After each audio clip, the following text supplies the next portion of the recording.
Welcome to the latest edition of the College of American Pathologists CAPcast. I'm Becca Battisford, content specialist with the CAP.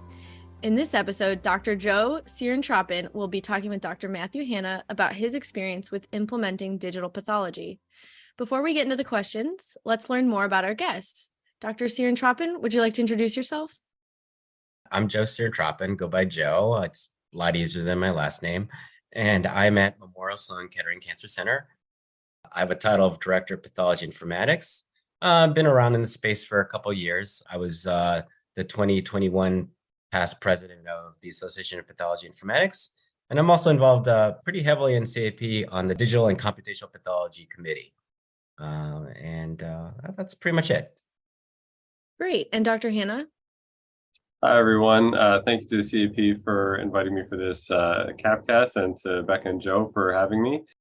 My name is Matthew Hanna. I am a pathologist at Memorial Sloan Kettering Cancer Center, also the Director of Digital Pathology Informatics, and I'm very much engaged with the CAP as the Vice Chair of the AI Committee, as well as a member of the Informatics Committee. Thank you both for joining the podcast today. Dr. Sirintrapun, I'll let you take it from here. All right. Thank you so much, Becca. So Matt, I know we're all in the same institution, and we have a slew of questions that I'm basically going to ask everybody who gets invited for the podcast, but this is for the audience, and would be great to actually hear your answer for these. So let me start with question one. What were your challenges getting your institutional leaders to agree to the digital pathology implementation? It's a great question, Joe. And also, if you have things to chime in, as you know, we both kind of experienced this together, I'd love to engage you here. I do want to say that we were thankful at our institution that we had support from the get-go. And because of that support, we didn't face as many challenges as some other institutions may have. Memorial Sloan Kettering has really prided itself on being an innovative institution. And we were thankful to have that support from the get-go. Otherwise, there's a lot of opportunity for challenges without that institutional leadership support. And so thankfully that there weren't any challenges. Challenges that I have heard from other institutions are mostly related to providing some sort of return on investment, especially something quick. And, you know, in my opinion, this is a long-term venture. This is not a get-rich-quick scheme. This is going to take a lot of effort on behalf of the institution or the enterprise as a whole to really get some champions to lead this effort, especially now that computational pathology is on the rise. So people may see those challenges, and there is a good amount of literature out there today that at least highlights the concepts people should be aware of when trying to embark on their digital journey, and using those as a framework or blueprint for their own institution to then overcome whatever challenges they may find.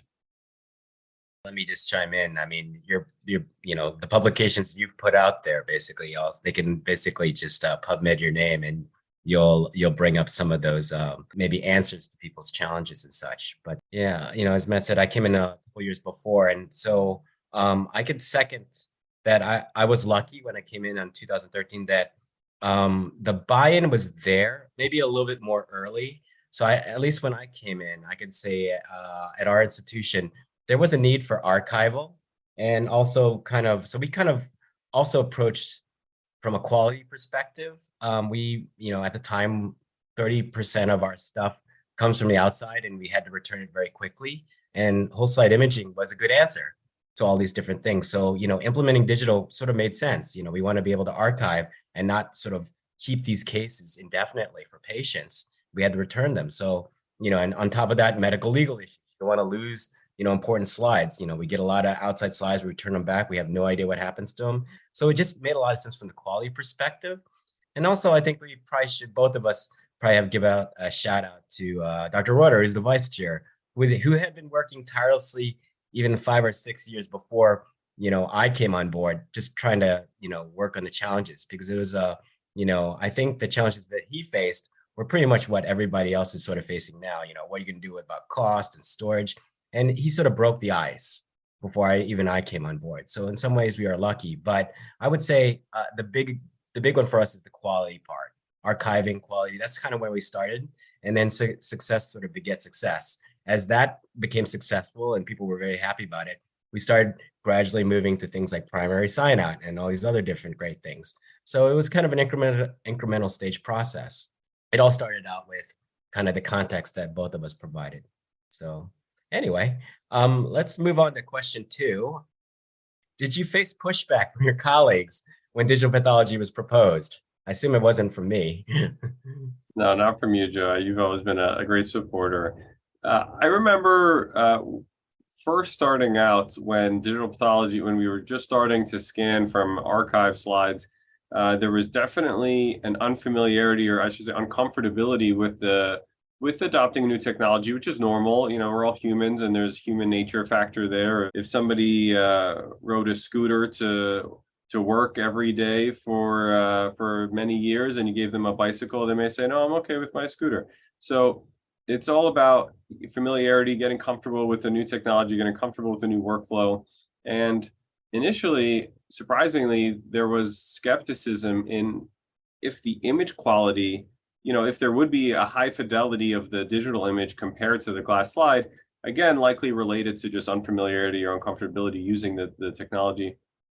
And I found over the years that the same people who were skeptical of the image quality and if it would be diagnostic quality enough are the same pathologists who email me when their cases aren't scanned. So I think it's really just about the learning curve and about becoming familiar with the technology and comfortable using it. And there's an adoption curve to every new technology, and there will be the innovators and early adopters that move through. And it's really on each section of adoption or adopters, I should say, that need to show that success and need to show that additional value to then bring in the next cohort of adopters. And we've come a long way over the years. You know, in the last 5 years, we've definitely seen a significant uptick in use of digital pathology across the board, and it's exciting. Yeah, maybe I'll add something too, because both of you and I know this too. But you did a survey like back in a couple years back, and then one follow-up. Maybe you can provide some insights about that survey, that departmental one that we did. Yeah, that's great. Thank you for bringing that up. So we like to survey our faculty and trainees and test the temperature of how everybody, how we're doing as a digital pathology arm of the department. During our first validation, which was around 2018 for primary diagnosis, and then during 2020 when we did an additional validation for remote diagnosis. And so less than a quarter of the pathologists in 2018 were comfortable doing a pure digital sign-out, meaning no glass slides. After that second survey, it was about 90% of the respondents, the faculty said that they would be comfortable signing out digitally if they had the glass slides, available upon request, which is the hybrid model that a lot of institutions are buying into, at least initially, until they can get comfortable reliably scanning all of their slides. So it's been incredible to see how pathologists are adopting it. And, we continue to see that growth at CAP conferences, at the USC, at other international and domestic pathology conferences where we don't just have the digital pathology cheerleaders at the podium now talking about digital pathology. We have, bread and butter pathologists that are experts in their area talking about how they're using digital pathology in their field. So it's definitely been a significant movement. Yeah, it's a great, in terms of change management and winning hearts and minds, you could definitely see the difference as people start using it. They start loving it. I've heard quite often from other digitally enabled institutions, some just don't want to go back as well. I'm not sure we're there yet, but for us, but I do hear that a lot. So it's really a really great trend. What tips would you give yourself if you could do this project again? It's a great question, and one that I've actually given a lot of thought to. I think what works at one institution may not be exactly portable to another institution. And so it's really important, I think, to understand what use cases are relevant for your organization, how pathologists will find value from this technology. Because I really do believe this technology does have value, but you almost have to showcase that in a sense to, again, bring on that adoption. So let me just take a step back. So at MSK, there was much more of a phased approach because the technology, in my opinion, was maturing over the years, and we were learning what we didn't know. And ultimately, I think with that experience now, it could have a much quicker trajectory in terms of being able to build faster from all the lessons learned, be able to stand up a larger enterprise digital pathology system in a faster fashion. And so I think it's more about the lessons learned and being able to try to tackle everything at once, which probably could be met with some criticisms, but I think doing more of a big bang approach now, it'd actually be more preferable than doing a phased approach to be able to really drive all of the value points home for the various stakeholders. Yeah, I think I kind of have the same sentiment too, in terms of, I guess we could have been more aggressive, but it's like a hindsight bias too. It had a lot of success. So you knew it worked. Yeah, we could have done that. And, when you start this thing, you never really know if something's going to fly as well as it does. And I guess we've been fortunate. So, but It's, yeah, it's also kind of where you take, you have a taste of what a fully digital workflow could be, and you kind of see the vision there, and just to get it done and implement it as a one-time kind of breakthrough to cover all of the use cases, then it makes it much more, in my opinion, exciting or useful for all the various use cases that we could be leveraging digital pathology for. Yeah, great. So this next question, actually, it's interesting. I don't think we've ever talked about this, but what was your first experience with digital pathology? So I guess that will take me back to, and what we think of as a conventional digital pathology. I mean, digital pathology could be the capturing of gross specimen static images, that embedding them in the laboratory information system, which we did in residency. So from a pure definition standpoint, maybe that makes sense. But for a conventional, what we think of whole slide imaging and digital pathology in that aspect, it'd probably take me back to my fellowship, which I was very fortunate to train under Dr. Leon Pantanowitz at UPMC. In my informatics fellowship, really gave me a broad view and access and productive time to really invest and learn and gain experience with the various digital pathology applications at the time. And it was kind of being like a kid in a candy store, just learning and trying to be as productive as possible under Dr. Pantanowitz's mentorship. So it was an incredible experience. I think for anybody who's interested in digital pathology or informatics in general, that definitely, if you have the time and availability, expose yourself to an informatics fellowship so you can become more engaged and gain your experience that way. But yeah, it was an incredible year. Yeah, I think your story sounds very similar to mine. Both of us did fellowships at Pittsburgh. And so, Matt, you did with Liron, and I came a little bit before. So I did with Anil. So Anil was there, and it was the same experience. I felt like a kid in a candy store. That's exactly how I felt. Like, oh my gosh, there's gadgets everywhere. Like when I was back in the days when I had Legos. I can only imagine what it's like now. We didn't have a Lego store back when I grew up, but it's kind of like that. Like, oh wow, mind blowing. So that was kind of my experience as well. And I do encourage anybody has the time, please do it if you have that drive and desire. Anyway, we better move on to the next question. Let's see. Were there any immediate wins your institution experienced?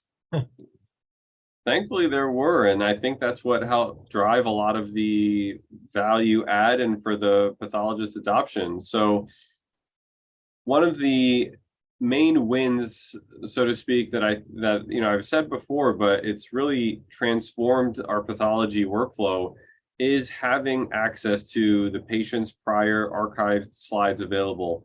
And so because we started out in the phased approach of scanning a lot of the slides from an archive fashion, because they were integrated in the laboratory information system, pathologists could very easily have ready access, instant availability to any patient slide that was scanned before that. So if a patient comes in, they can pull up any of their previous pathology and not have to fill out a form and wait for somebody in the slide file room to go find it and put it in their mailbox. that instant availability was so transformative to then immediately just pull up that image, review the pathology as they're reviewing the patient's current specimen.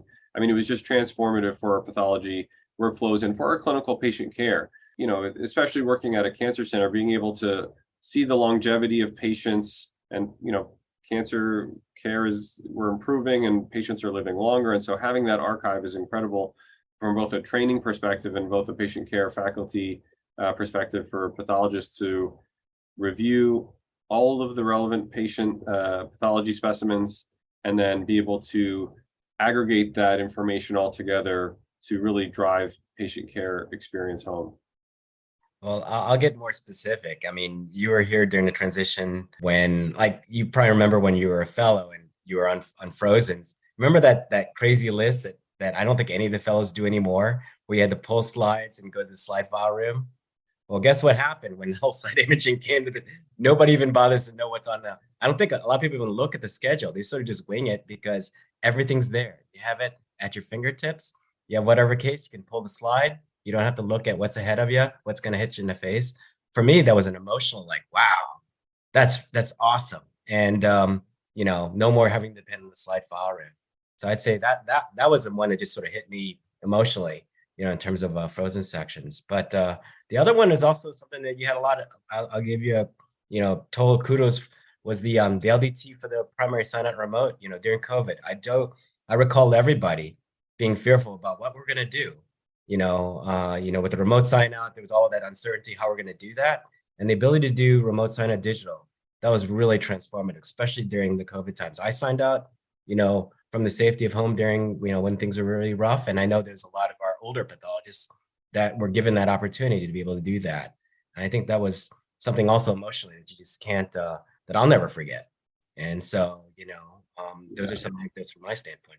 What happened? No, you're right. That time was obviously very dire, especially New York City early on in the pandemic. That got hit very hard. And so we needed to both continue to provide care for patients seeking treatment at our institution. Cancer surgeries are not very elective, and we needed to provide continued care for those patients, and also had to protect our pathologists who were under quarantine orders or, dealing with that whole early phase of the pandemic in New York was a lot. And so, we were thankful. We had a great team. Joe, you signed up, and, many other pathologists participated in that validation. And it was really an all hands on deck effort at the time, as most of the things were. And we were really able to quickly drive a validation study and submit it to New York State to get provisional approval and eventual full approval. So that was also a big win, I would say. Thank you for bringing that up. Yeah. So I think we're at our last question. This is a fun one. So where do you see digital pathology heading in the next 5 to 10 years? If I had a crystal ball, this would make it easier. So for digital pathology, especially if the last few years are any indication of what's to come, there's definitely peaking interest from not just your high volume academic medical centers. There's reference labs now signing on board. There's community hospitals trying to see where digital pathology can provide value. And at bare minimum, there will be significantly more adoption of digital pathology across the board. And what I would like to see is more collaboration and consultation workflows, because if your site is digital now and our site is digital, then we don't have to courier these glass slides around, and we can send these digital slides. We could transfer these digital slides much faster and easier than we can the glass.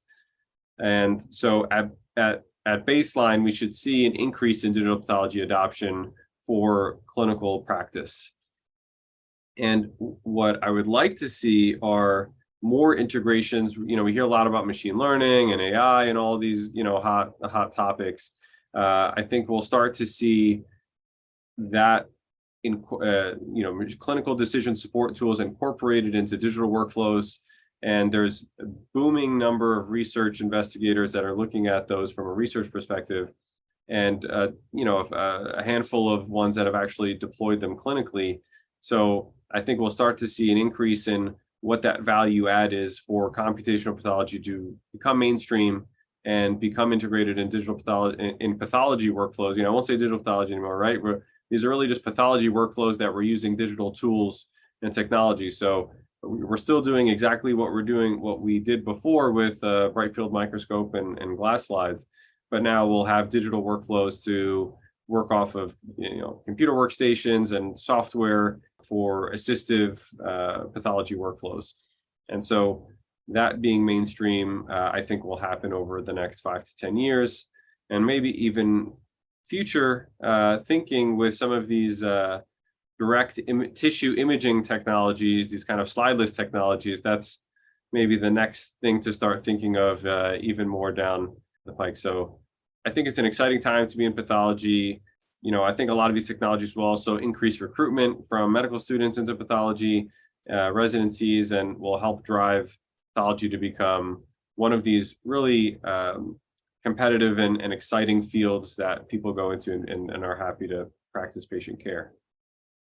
Here. I'm with you on everything you said, and pretty much on everything. So, well, I guess this wraps up the questions. I'm going to turn it back over to Becca.